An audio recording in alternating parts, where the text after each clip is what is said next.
Hi, everyone. Welcome back to the Change Your Mind podcast, where we explore personal development, spirituality, and science. I'm your host, Chris Ashley. I'm really excited for today's guest. Krista's joined me all the way from Mexico in a remote mountain area, so we're going to have a really cool conversation. First, a couple quick announcements. Head over to the links in the show notes. You'll find ways to connect with Krista, ways to connect with me. You'll find ways to sponsor the podcast, ways to purchase my book, Change Your Mind to Change Your Reality. It was endorsed by 3 people from the film The Secret: Bob Doyle, Marcy Shimoff, Michael Beckwith. You'll find ways to find free downloads. What else is there? Courses, coaching. And as always, this is part of Los Angeles Tribune Podcast Network, so come check us out. What if the one thing keeping you stuck is the way you think? Welcome to Change Your Mind with Chris Ashley, the podcast where science meets spirituality and mindset becomes your most powerful tool for transformation. I'm Chris Ashley, author of Change Your Mind to Change Your Reality, trainer, speaker, and lifelong seeker. For years, I battled trauma, depression, anger, chronic illness, low self-worth, and the weight of old stories. Until I discovered how to rewire my mind, reconnect with my divine nature, and consciously create a new reality from the inside out. This show is here to help you do the same. Each week, we explore the intersection of personal development, spirituality, and science, diving into topics like healing, emotional mastery, entrepreneurship, resilience, and the quantum nature of reality. You'll hear powerful stories, gain practical tools, and real conversations that will help you change your perspective, get unshakable confidence, and live the vision your soul has always known is possible. Whether you're navigating a major life shift, building your dream business, or seeking deep healing and alignment, you're in the right place. So if you're ready to break through, take back your power, and create a life on your terms, this is your moment. Let's break free from the patterns that hold us back, awaken to who we truly are, and rise. Your transformation starts now.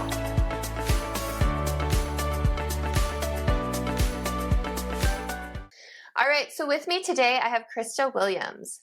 So Krista is a published author with a Master of Arts in Education and over 20 years of international experience teaching in Central America as a bilingual certified yoga teacher and U.S. licensed massage therapist. She offers workshops and training programs to young adults. Currently, she's a tenured professor and researcher in Mexico, where she teaches weekly bilingual yoga and meditation classes to university students and professors.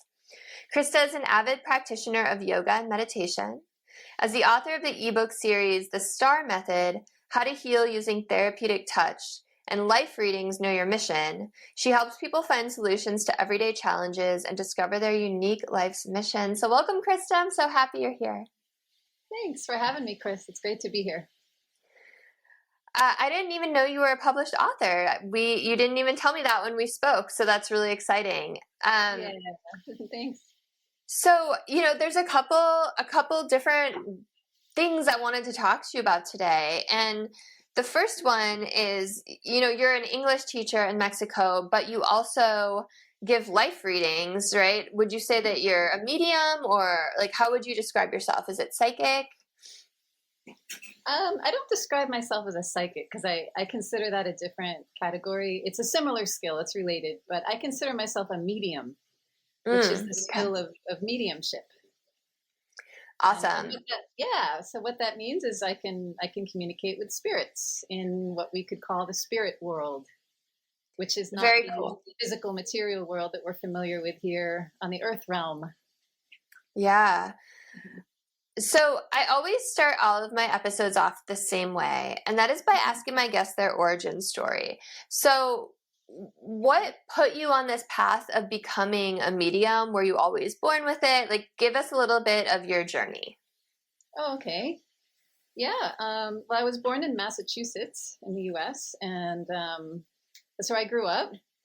And I always had this interesting sort of communication with spirits. I always had from a very young age, as early as I can remember, I'd just be sitting next to a tree or something, and all of a sudden I could just start communicating with the spirit of the tree. Or I could just start I could pick up on stuff about people. Like I remember in grade school sitting there and just knowing stuff about my teachers and not knowing where it came from, but just having this sense that oh, okay, this is what happened to her. This is what's going on with her. And I thought of it as a strong intuition. And then as I started to explore more what that was, and I guess get a deeper understanding of the gift, I realized, oh, I'm communicating with spirits. So growing up in Massachusetts, I had a pretty, normal, suburban life. I went to college near Boston, in a suburb of Boston. And then I decided to go on and get my master's degree, because I've always really loved learning. I've always loved school. I was super into my studies, always straight A student. And I just love learning. And I knew from a young age that I wanted to be a teacher. And so that's what motivated me to get a master's degree. But I traveled. I decided to leave Massachusetts, the East Coast, and travel westward. I kind of did the pioneering journey of gradually going further and further west. So I went and got my master's in southern New Mexico, right on the Mexico border. And I just felt really drawn there. I always, as soon as I realized that avocados were from Mexico, I was oh, that's where I want to live.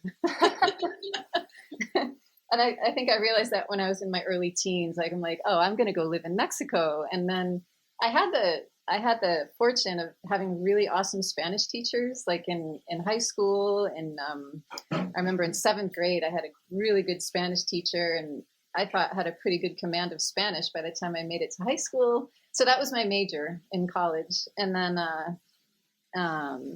so my master's degree was bilingual education, which pretty much qualified me to go anywhere I want in Central and South America and be an English teacher. So that's kind of how I've been, I guess you could say, financing my travels here south of the border since I moved south of the border when it was over 10 years ago now. I decided to move out of the U.S. and become an expat. Okay, so that's so amazing that you're able to travel, and I know you live in this incredible mountain village, and you have horses, and you're on this ranch, and you're working with all this youth. That's amazing. I love hearing people follow their dreams. So I want to talk a little bit about the mediumship at first. Mm-hmm. So what does it feel like when you get messages from spirit? What is that overwhelming for you? Do you always know where they're coming from? What is that like? Yeah, it varies. It really depends on the circumstances, and emotionally, where I find my emotional state has a really big impact on the kind of messages that I receive. Often, if I'm in a really challenging situation in my personal life,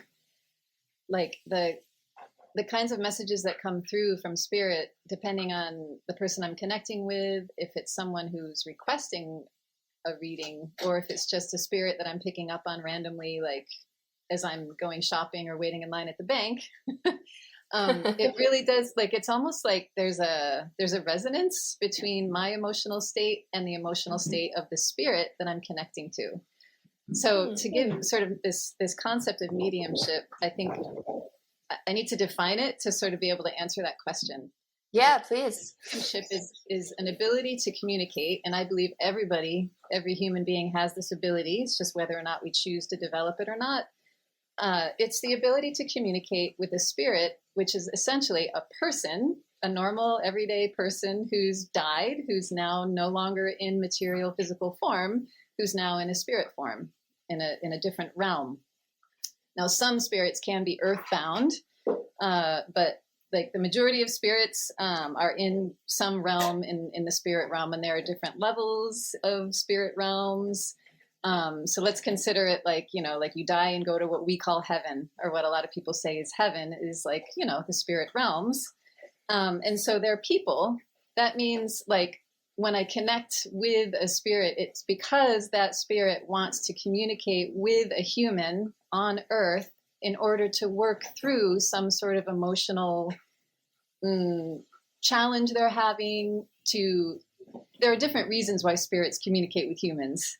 And so mediums, the gift of mediumship, I consider it like an important spiritual gift that basically it helps spirits be able to move on and progress spiritually on their journey. So it's very similar to how a doctor helps a sick person on Earth to get healthier. We're helping spirits become more spiritually advanced on their journey of evolution as embodied spiritual beings. So to answer your question, how it feels, it varies. Like sometimes it is overwhelming. There are often groups of spirits that come. I remember, I'll never forget this time. I was in Santa Cruz, California, where I lived while I was studying with my yoga teacher, my yoga guru. I was in Santa Cruz and I was sitting overlooking the ocean, and all of a sudden this huge group of spirits just came, and they were like insisting that they communicate through me what their need was. And it just so happened that these were spirits who lived on Earth, like it was like hundreds of years ago, and they all died. They were all murdered in some sort of like terrible event that happened where a bunch of people died, and they all were similar in the sense that they all wanted to reconnect with loved ones on the Earth and say goodbye to them. And so what I felt at that moment was like this overwhelming sense of like my shoulder. It's like they were all grabbing me, like sitting on my shoulders and putting this super heavy weight on my shoulders. And I knew in that moment that what I needed to do was just get still. And because I was studying yoga and had studied yoga and meditation for many years and was in this really intense, yoga training at the time with a master teacher, I knew how to breathe and I knew how to get still and go inside, even though I was feeling all this intense energy, right? Like all these, imagine like people who all are so desperate to connect with loved ones who they feel like they didn't even know they were dead, which often happens with people who die. They don't realize that they've passed. And so it can be torturous for them. It can be really, really like emotionally just like so confusing and overwhelming. Like, so I consider my gift as a medium to be it's just so beautiful that I can offer the assistance to spirits or, humans who've passed, who may otherwise just wander and suffer for years and years in this like sort of earthbound state or in one of the realms of the spirit world and be wandering and not know where to go or who to talk to. So when they came to talk to me, I put myself into this very centered meditative zone. I got still and I connected with my own breath, and I allowed myself to feel all the intense grief of loss that they were experiencing. And once they started to connect with the grief of their loss, that's what allowed them to then realize, oh, there's something beyond this. Like they could see outside of that emotion, the intense emotion that they were all experiencing as a group. And then it just felt to me, like I so appreciate that you asked how it feels, because like the gift of mediumship, it's so essential and so crucial for a medium in order to be effective, to connect with their own body and connect and be honest about what they're really feeling, because that's really the only way spirit communicates is through emotion. And so that emotional connection with that particular group of spirits at that time, like as I allowed myself to breathe and release the grief, and then I started crying, I started to actually like shed tears, like audibly I was bawling, and I just let that keep flowing. And then it just turned into this like really nice feeling of peace. It was like, oh, okay, they were ready to move on to the next evolutionary step that they were on. And I knew at that moment that I could release them because they wanted to go. It's like they were ready to evolve to the next level. What a cool story. Like I have goosebumps right now. So it wasn't, and you said like they were from hundreds of years ago and they wanted to connect with people still left here, but they didn't realize like those people have probably passed on, right? So it wasn't so much of like, oh, let me connect you with them. It was more like, let's help you work through your emotions and confusion so that you can let go and move on. That's really cool. I've never heard a medium described as like helping spirits evolve on their journey. And I think that's really beautiful because like so often we hear like, oh, there's a message for someone here. It's helping someone here connect with them. But that's really cool that it's also helping those on the other side too. Yes, because all of us we're spirits embodied in a human physical form. You know, this physical apparatus is temporary, and we're housed in this physical body for the time that we're on Earth. And then after we pass on, however we die, at whatever age we die, nothing changes except that we no longer have a physical body. We have an eternal existence. It's an eternal connection that we have with Source or God. So many people, have so many different names for it, and there are so many different religions that have been constructed around the concept. But at its essence, our eternal connection with our Creator or with God or with, the Great Spirit, whatever label or whatever belief system you have, that the essence of the truth in that is that we live eternally, and that spirit is eternal. And so we, as embodied spirits, pass on to other realms, and we continue to learn, we continue to grow. And what we continue to learn is how to emotionally connect on a deeper and deeper and more authentic level with the love, which is God or the Creator or the ultimate superior creator, who is the origin of everything that we know or think we know. As we grow in our relationship of love and connection to God or to the highest superior personality of all that is, whatever label you give it, that's the journey that we all share, and that's what all spirits, anyone who has ever lived on Earth, can either choose to come back to Earth after going through a certain journey of spiritual development, or they end up growing so much in that connection to God that they become at one with God. And then that's what we know of here on Earth to be like avatars or ascended masters, people like Jesus, people like Buddha. They've grown so intensely like advanced in their understanding and their connection with the Creator that they essentially become one with that great love. And then they become the greatest teachers. And of course, we see that in sacred texts. They're teachings that have been passed on through generations. Yeah, absolutely. I couldn't agree more. That's absolutely my belief as well, that we're here. Earth is kind of a school, and we go through these different grades, and we're kind of climbing that ladder back to Source, right? Because we're all part of Source anyway. We've just kind of been sent off as these souls. I believe that there's like more schools than Earth, though, that there's lower grades and there's higher grades, and we reincarnate, in the next grade if we're ready for that, or we repeat the Earth grade. So I guess my next question is, you mentioned like different realms of the spirit world, and I kind of think of it as like different grades or different levels. But you're also like in the place between lives a lot of time, like your spiritual home.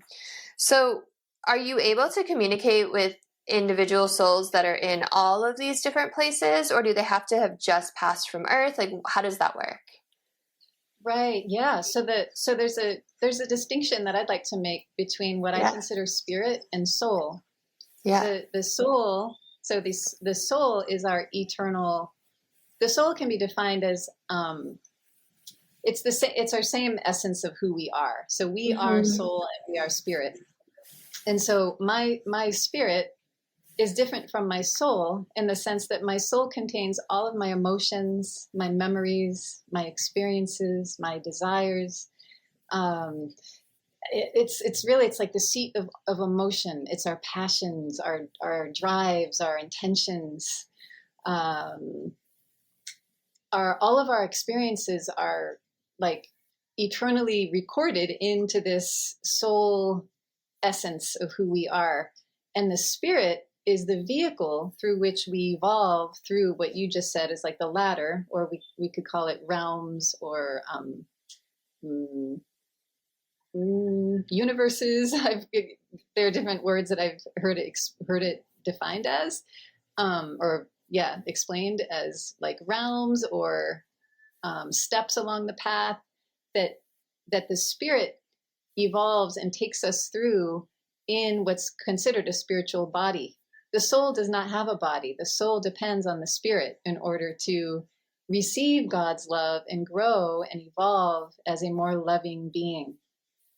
And so my ability as a medium, as I said at the beginning, I can connect with any spirit who resonates with my emotion at any given point in time. So if my intention, say, is to help someone, like when I put someone on a massage table and I want to relieve them of pain in their neck, for example, and my intention is to help relieve that pain, if I close my eyes and I ask a spirit to come through who can help me and guide my hands and help me to relieve that pain, my intention being pure, I will resonate with a spirit who shares in that desire or that intention or that emotional state of being open to awareness of the physical body, awareness of the muscles in that area. Something about my desire and my intention resonates with another spirit who's available to help. So it could be a spirit who happens to be attracted to my I guess vibration or my light. Like spirits recognize other spirits by light because they don't have physical eyes. So the way they see is through light. So like, when you look at someone who's more evolved, some people say, oh, he was just radiating love and light. Like, like how they say that about gurus. Oh, he just radiated so much love and so much light in his eyes. It's a reflection of the soul condition, meaning like that person has evolved to the point where they have a deeper, more profound understanding of what God's love is and how to express God's love on the earth. And so my ability to connect with spirit can evolve in as much as I am willing to open myself to God's love. That's so beautiful. I love that explanation. So then I guess like a follow-up would be, you were so sweet. You sent me a life reading that came through, or a spirit, when you and I had talked before. And was that, yeah, go ahead. Thank you for giving me the opportunity to offer you that. I really appreciated you being open to receiving that. I was so grateful to receive it, and it was really interesting, the timing. So I guess my first question is, was that from, like, who was that from? Like, what spirit came through for that? Well, when I did so there are two ways that I, as a medium, my unique expression, I guess, of my gift, and mediums are different. So my medium gift at this time in my life, no, this could change. I do mediumship through what I call automatic writing, which means the spirit communicates. Essentially, the spirit kind of like takes over my hand and then puts messages into my mind that I then channel through my arm and my hand onto paper, or sometimes I type it. Another way that I do mediumship is when I have someone on a massage table, or when I'm teaching yoga. I'm actually guided to do specific postures in my classes with people, or I know that my hands are being guided by spirit. And the spirit is different depending on the circumstances and the person, to touch specific areas. Like so many times I've had people say to me, how did you know that's where I had the pain? How did you know that that's where I needed, like, how did you know that that's what I needed right now? And I just say, I just know. So I have to really like sometimes the spirit does not name himself or herself or themselves. Sometimes if I ask, they'll tell me. In your case, when I was doing automatic writing for your reading, the spirit revealed his name. He said he was Timothy. Yeah. So I noticed that. So is Timothy someone, like, is he a spirit guide of mine or like a guardian angel kind of, or is it just the right spirit in that moment that wanted the same thing, like you were saying before? Well, it's I think it's all those at the same time. Like Mm. our spirit guides change throughout the course of our lives depending on what we're going through, and it also depends on our openness to receiving God's love and growing in our understanding of God's love. So a person who's really caught in like an addiction, for example, really struggling with an addiction, is going to continue to attract spirits to them who are also wanting to feed that addiction through certain behaviors. So like at the time I did your reading, whatever you're going through in your life, the spirit of Timothy, now it felt to me like Timothy was a well-intentioned spirit, like not a malevolent spirit. That's good. Yeah, it was like interested in your well-being and guiding you to, to support you and on a spiritual and also practical level. I saw, he was offering some pretty practical advice. Yeah. That, Timothy could be your guide at this time in your life. I kind of felt like Timothy came through as one of my guides, actually. Yeah, I didn't feel that Timothy is someone who's hanging around you specifically. I think Timothy is someone who was helping me to provide you with that reading. That's really interesting. I ask because one of the first lines, and I wrote you back a quick email, like, oh, part of that made me tear up. One of the first lines was like, I can't remember exactly how you phrased it, but it was like, let go of anger at people who are like no longer here. And very clearly, yes, that was a really that was the first most powerful message that just kept on coming through. And until I wrote it down, it was just it was like very loud. I could hear it like very loud. It's clairvoyance that I have, but it's not literally like a voice that I hear. It's more like a message that's just in my head that's just like overwhelming until I actually get it out on paper or share it with the person. Mm-hmm. That's really cool. The reason I was bringing it up is, so my dad, and it's timely, my dad passed away 2 years ago yesterday. And I've had anger at him, and I didn't, like, when he was dying, I was sitting there holding his hand for 9 months while I was in hospice. Like, he was like my best friend, and I didn't show like any anger at him. He had the choice to get a feeding tube and live longer or to just go. And he didn't want to get a feeding tube. He had had one before. He hated it. And he decided to die. And like, I was like, the whole time I was like, I support your choice, like anything you want to do. And then after he died, I just felt so much anger, and it surprised me. And I felt angry like to this day, because I'm like, oh, all he wanted was a grandkid. And I tried for 8 years, and I got pregnant 3 months after he died. And it's like, and he came to me, I actually, I have a lot of dreams where I get like visitations or like precognitive stuff. And he came to me and told me he had to reincarnate again as a human because he made the wrong choice. And had he gotten the feeding tube, he would have been around 3 more years. And that just kind of pissed me off more. Yes. It's like, man, you could have like met my boy, right? He's like a year now. But I've been holding on to this anger, and then I got that message, and it was like, yeah, I need to let it go. And, it was just like right before the anniversary of his death. So it was really interesting. Mm-hmm.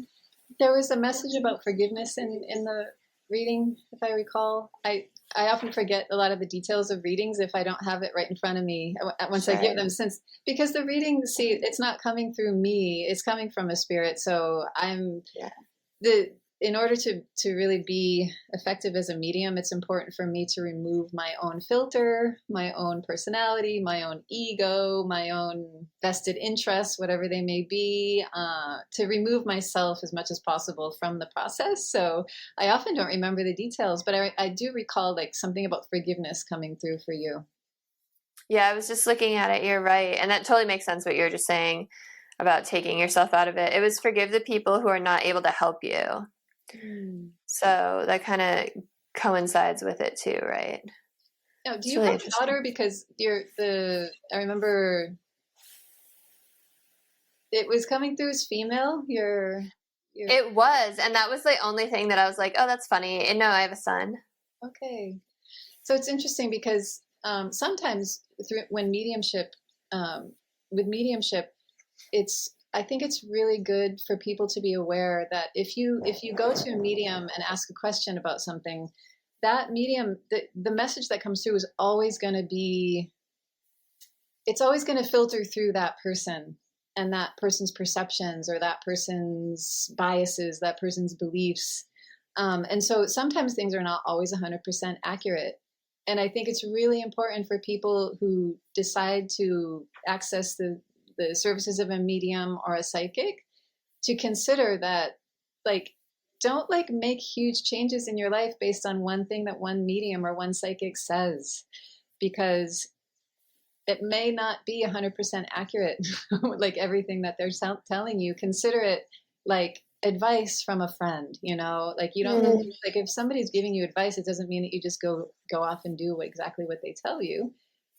Really take it in and consider it for yourself, what's really true and what resonates for you.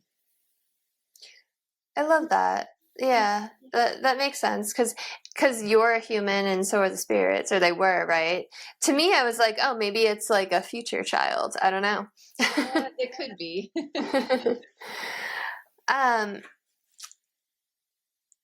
So, when you're thinking about like, I'm just thinking about like letting go of anger now, and just, I think it's a personal question, but it's also, I think, one that a lot of people would find helpful. Like, what has allowed you to let go of anger? Like, how do you recommend someone go about letting go of that kind of anger and forgiveness? Like, what are your best methods for doing those things?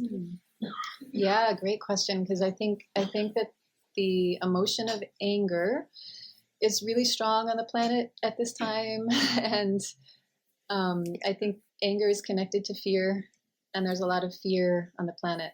And a lot of spiritual teachers say that, when humans collectively can overcome fear, then we will have heaven on earth. And I think it's really beautiful to imagine a possible future on earth where we are experiencing, harmony with each other and harmony with all living things by virtue of the fact that humanity collectively has released fear. Each one of us has a role in that, in the sense that each one of us has our own specific, unique life journey and life experiences that give us the opportunity to work through our emotions. And that's what I consider so beautiful about God's love, is that we all are given the ability to feel and release every single emotion that flows through us. There's nothing that we cannot face emotionally as we open ourselves to God's love and to the release of those emotions. What's hard is that it's really scary to feel those emotions. It's scary to feel fear. It's scary to let oneself process such intensity. And yet that's really what is the essential, that's what's essential in our spiritual evolution as souls. In order to improve our soul condition, it's necessary to evolve ourselves emotionally, to release negative emotion. And negative emotion is impacted and influenced very strongly by spirits who've passed on to other realms, who still have addictions, and they want to work through those addictions by connecting with people who are still on earth, who resonate with those addictions, and so a lot of us are addicted to things way beyond physical, substances. We're addicted to being validated by each other. We're addicted to codependent relationships, addicted to so many things emotionally.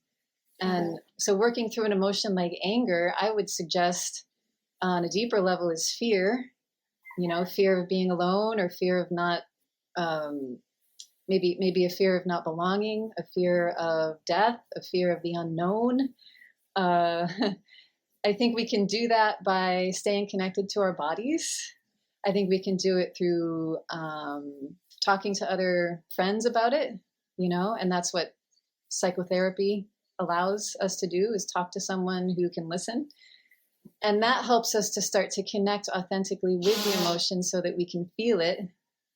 And that's where I think society has an opportunity now. Is in our society, we, if we can create spaces, safe spaces where people are allowed to feel emotion and process emotion and release it, we will do so much of a service to ourselves, to each other, to our collective, humanity. If we create educational institutions where young people are encouraged to connect with their emotions. And that's what I encourage in all of my classes. When I teach a yoga class, the first thing I say is, if you're feeling stressed about taking exams, just let yourself breathe and feel the anxiety, process it, keep breathing.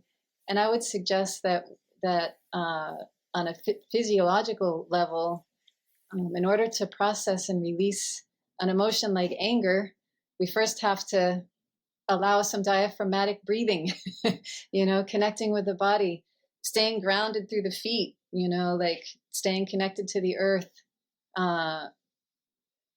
allowing the breath to help us connect deeper, and then letting the tears flow. Because if one has some tears to shed and tears start to flow, what is the first, like, sort of, so like societally it's not acceptable to cry, like, oh, but big boys don't cry, or, oh, no, don't cry, but what if we were just allowed to let ourselves cry, or like scream into a pillow sometimes, or, like sometimes punching a mattress. It helps us to stay connected to our bodies so that we don't disembody and then allow the spirit influence to have a negative effect on our lives. How when people say, oh, he was just overcome. It's like he was beside himself. He was overcome. It's like he wasn't himself. He was so angry. He was beside himself with anger. Like, it was like I was looking at him and he wasn't himself. Well, maybe consider the possibility that when someone is enraged or expressing such rage, that they're actually being influenced by a spirit who's attempting to release that emotion through that human. Wow. Mm-hmm. I love everything you just said. I really appreciate that explanation. It was making me think of, like, the one biggest healing thing that has ever helped me is Osho's dynamic meditation. I don't know if you've ever done it, but it's like a 5-part. Have you done it before? No, I haven't done it, but people have told me about it. What do you like about it? So what I love about it is, so it's 5 parts, and it's an hour, and it's like broken into 10 or 15 minute segments set to music. And the first part is a breathing exercise. And it kind of just coincides with what you just said. The first part is a breathing exercise, and you're kind of breathing rapidly through your nose, but in no rhythm. Like, just you can't fall into a rhythm with it. And it like almost like pumps you up. It like charges. Mm-hmm. And then the second part is the catharsis. And by the time that music hits and catharsis starts, it's like you're ready to just explode because you've been so primed. Mm-hmm. And you just experience this incredible release of emotions. And it's as I'm sure you know, it's like anything, right? Some people laugh hysterically, others sob or scream or like punch the floor or whatever. And what I love about it is it's like, layers are so, or emotions are so layered, like you said. Like, oftentimes, like, anger can cover up like sadness and heartache, or like you said, fear. And it's like you can feel it shift, right? Like, every time I do it, I'll be like screaming, like angry, and then all of a sudden I'll be like in a puddle crying on the floor, and it's just like, oh, that top layer went away, and now it's like you're going deeper. And then you're very quickly brought out of it so that you're not holding on to that through the next steps. But it's such a powerful practice. But it totally made me think of what you were just doing, or what you were just saying, because it's like a process that takes you through that. Because for me sometimes, and I'm totally with you have to feel your emotions. I write about that in my book as well. Mm-hmm. But sometimes it's hard to just turn it on. Like, because I'm just thinking about myself. I have a busy life. So many people have a busy life. I have a 1-year-old, and it's like I have to carve out time to really like set aside time for self-care. And sometimes when you're like, okay, I have this half hour to do it, it's like hard to just turn that anger on, right? Or just turn that thing on. So I guess like a follow-up would be like, how do you do that? Because a lot of times people have to carve out that time, and it's like, okay, how do you like access all the things, right? Or is it just like you sit in meditation and it comes up? Like, what's your advice for that? Yes. Yeah, I think our modern lives, we're so, yeah, we have so many distractions, and the beauty of living south of the border for me has been just connecting to the earth. Like life is just so simple here. Yeah, you just slow It's down. rustic and much slower. And yeah, like living where I live in southern Mexico, it's kind of like the way things were in the 50s in the US. Like it's kind of more that pace, I would say. Sounds really relaxing and lovely. Yeah, so I guess for me, like it's probably easier for me to connect to my emotions in that context. And so like for someone like you're living in LA, so, or I assume you are. I'm in the Bay Area, but Yeah. California. And it's a lot of people, a lot of my listeners are US based. So I'm sure everyone listening can benefit from the answer you're about to get. Well, yeah, and I grew up, around Boston, so it's pretty high-powered, and personalities there, Harvard and like the academic community, and like pretty seriously professional people. So I'm familiar with that environment. But I think when people give themselves, if they can carve out 20 minutes a day, or start with 5 minutes, start with 5 minutes. There are apps that help, like remind you, oh, it's my 5-minute quiet time, and just go, if someone works in an office and they have to be like, for a long work day in an office setting, like go and escape and put yourself in a bathroom stall, and close the bathroom door and just like be there for 5 minutes and just let yourself sit on the toilet seat, whatever you have to do, whatever gets us through the day, like sit and just breathe. Like first just start like with the Osho process, connect with the breath, diaphragmatic breathing, feel the diaphragm muscle move up and down in the torso, and feel what the effect is in the body, the rib cage, the belly. Put your hand on your belly if that's what it takes to connect with the body. Because making that physical connection with the body is what allows allows awareness of what we're feeling to come through, to come into the mind. Like if we're not connected to our bodies, then it's very difficult to know what we're feeling, like to even articulate, oh, there's sadness, like I'm feeling sad. Like how do we know we're feeling sad when we're distracted and engaged in other activities? Mm-hmm. So the importance of carving out time, setting an alarm if it's necessary. I'm a full-time professor. I have hundreds of students every day who take my classes, and so it's really important for me to actually like I schedule meditation time every day, and plus I teach yoga and meditation. So as a teacher, it's really important for me to stay connected to my body and my emotions, to have my own practice. So I set an alarm and I do my 20-minute meditation in the morning, quiet time before I even get out of bed. That would be my suggestion.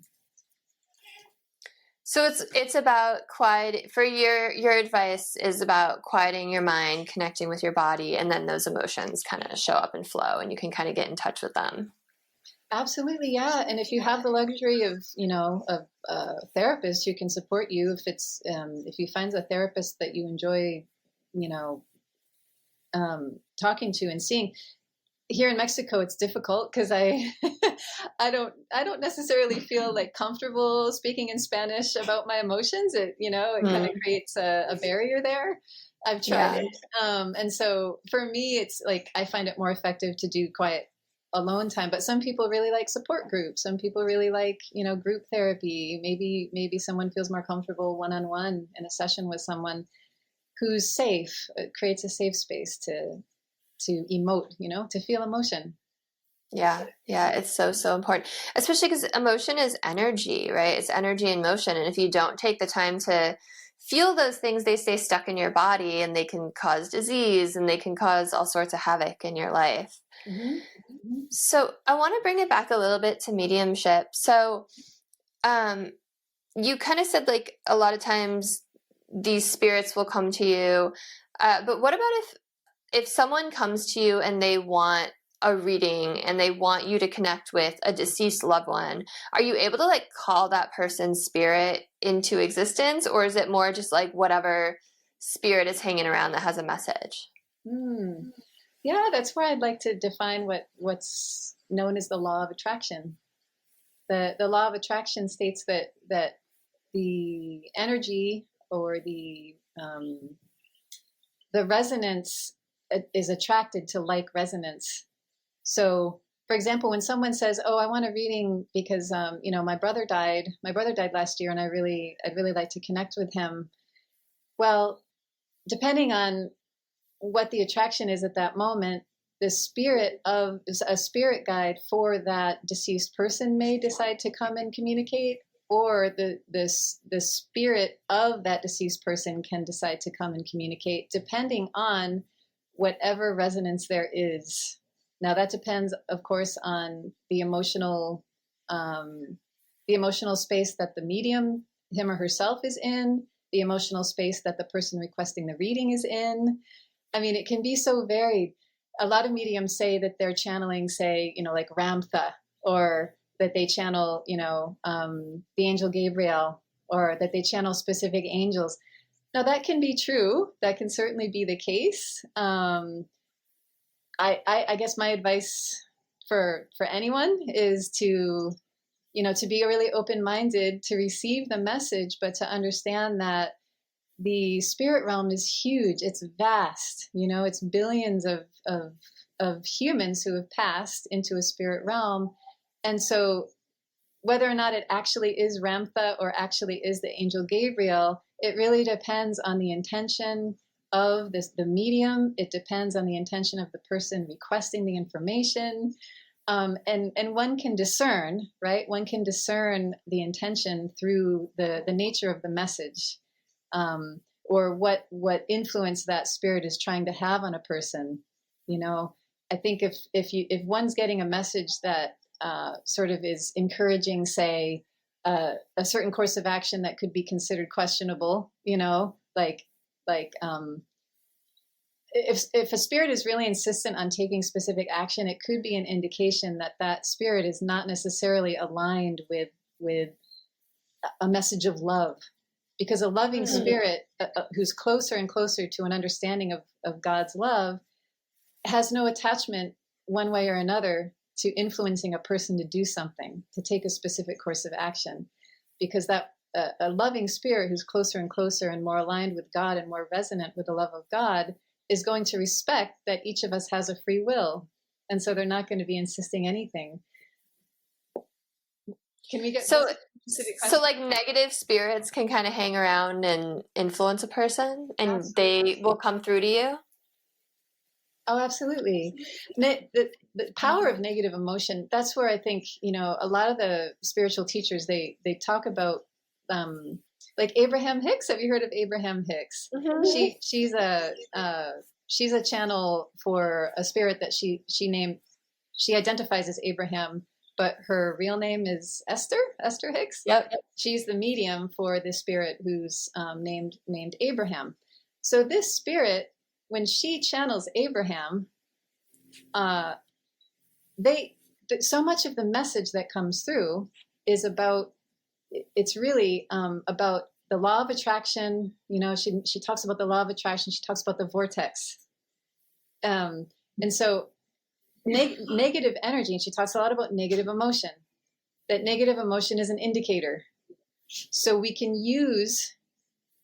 really use negative emotion as a catalyst for our evolution as a spirit, for improving our soul condition, because it's an indicator that I'm resonating with a belief or a thought that is not 100% aligned with God's love.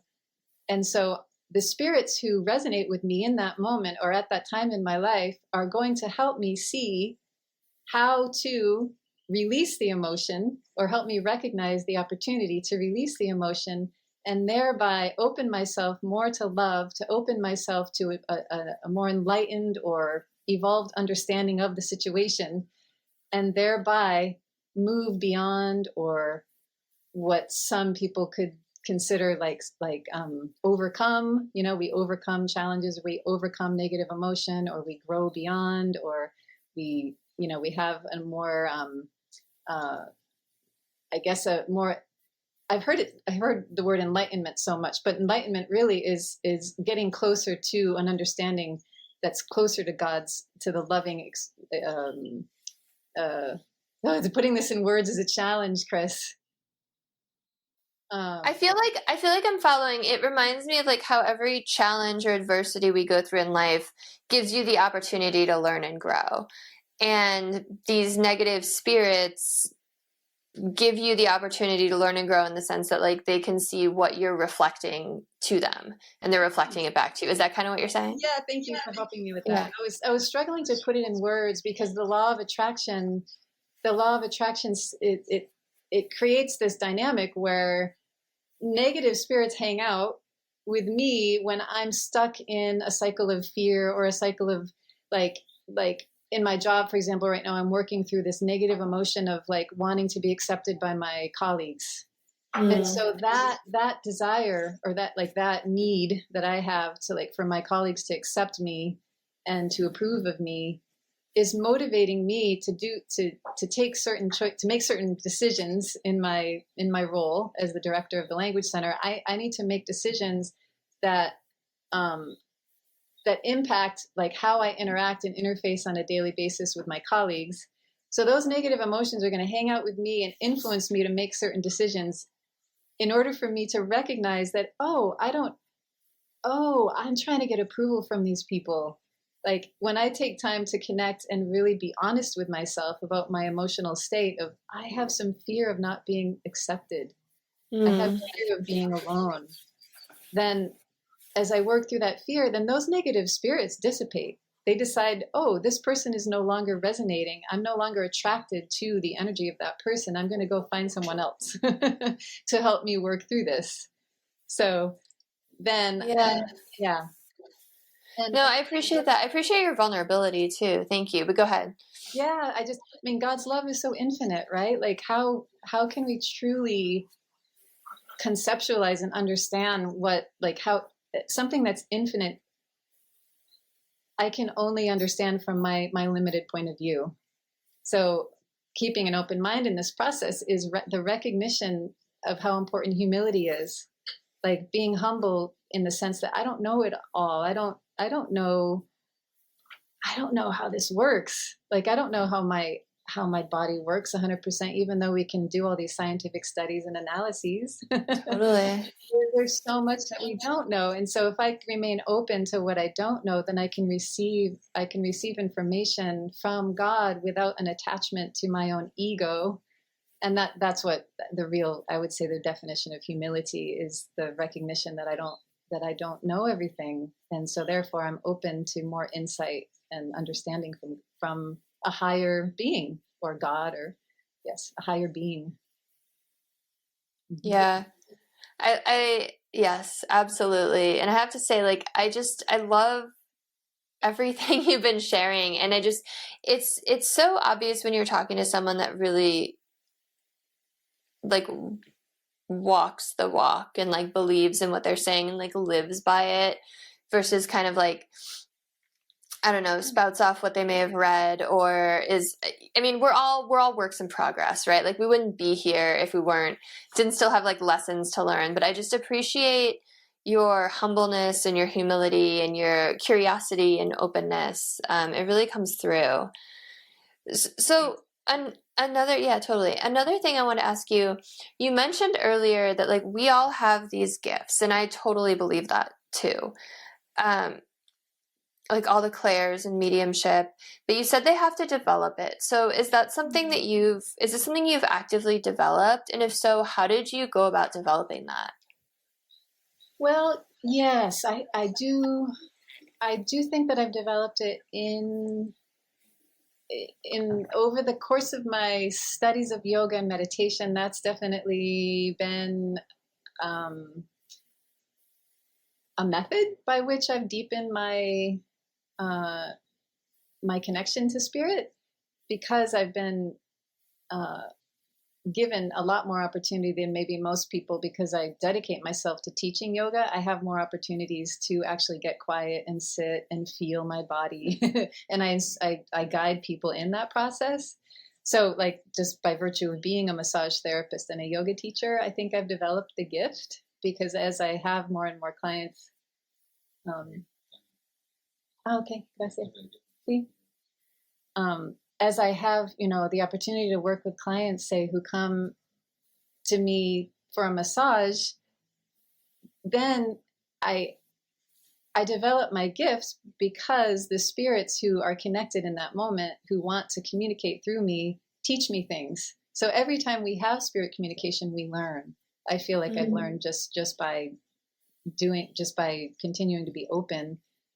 Yeah, I mean, I've been doing a lot of studies through other people who consider themselves mediums. I don't connect 100% with mediums who necessarily make it a business, because I don't believe that mediumship is, I don't believe it's something that necessarily can be marketed or a service that can be charged for, like that there's a dollar value on it, because it's a gift from spirit. So I think that as soon as someone who considers themselves a medium creates a business around it, then that person is opening themselves to a lot of other influences that could then sully or compromise the authenticity of the messages that they're receiving.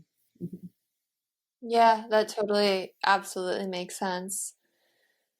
So is there anything we haven't touched on today that you really want to let people know about, like any kind of message for listeners or humanity? Thank you for asking. Yes, Chris. Yeah. I'd like to extend a little bit of what I was just saying to give more of an answer to your question about what can people do to develop the gift. I would just like to consider, like, when people are young, like children, a lot of times parents recognize that their children have special gifts, like have a natural inclination to music or to art. Some children even talk to imaginary friends.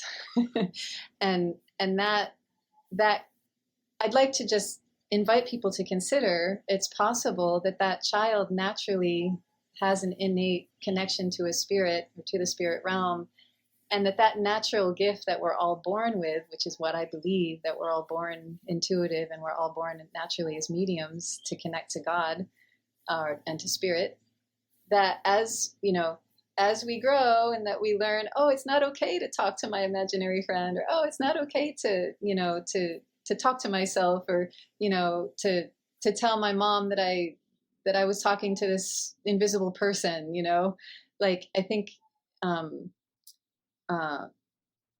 we as adults can support young people in developing that gift by simply like telling them the truth, that it's not that you're crazy. The truth is that we are spirit, and that it's possible to communicate with a spirit, and to encourage the gift, with the awareness that maybe, like there's a time and a place to express the gift in this society. But I think the child will naturally learn that. And just to, for people who intuitively want to develop this gift within themselves, whether it's themselves or a child that they have in their lives, to keep giving themselves the opportunity to connect with the body, connect with your body, to breathe, to be brave and courageous in processing emotion, because spirit communicates through emotion. That's the way we communicate with spirit. And, you can consider God infinite. The infinite love of God is, in essence, an infinitely expressed emotion or, combination of emotions And when we consider, peace or harmony or bliss, what we've heard spiritual teachers describe as bliss, if that is a feeling that is coming through as God's love, then how beautiful is it if we can develop our awareness of that through the release of negative emotions? That's what we as humans have a role in. We all have a role to play in helping ourselves improve our soul condition, as well as other spirits or friends or fellow human beings who've passed on to learn and grow in their journey as well. We can all help each other, whether we're embodied or not. That's really beautiful. I just appreciate you so much. Thank you for coming on and talking to me today. Thank you for giving me the reading. I'm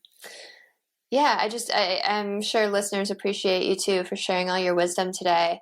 And I'm sure they want to know how to connect with you. So if you wouldn't mind just sharing for a moment where people can find you online and if they want to get a reading. Oh, thanks, Chris. Yeah, sure. As I mentioned, I offer readings by voluntary donation. I don't charge for my services. So if you'd like a reading, you can go to my WordPress blog. There's a page that's labeled as request. Go to my blog, Parama, which is the name that my yoga teacher gave me, paramawilliams.wordpress. And it's just a simple form that you submit with a little bit of information about what you want to know.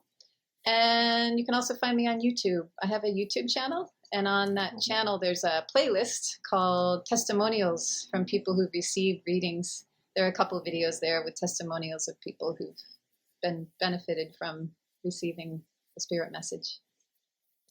Awesome. And all of that will be linked in the show notes as well, so people can easily find it. And again, thank you so much. I appreciate you. Hang out with me for a moment after we stop. And then if you're listening, please send this to someone who might resonate with it. Like, comment, share, subscribe. Let's all help lift humanity up. Mm-hmm. Have a beautiful rest of your day, everyone.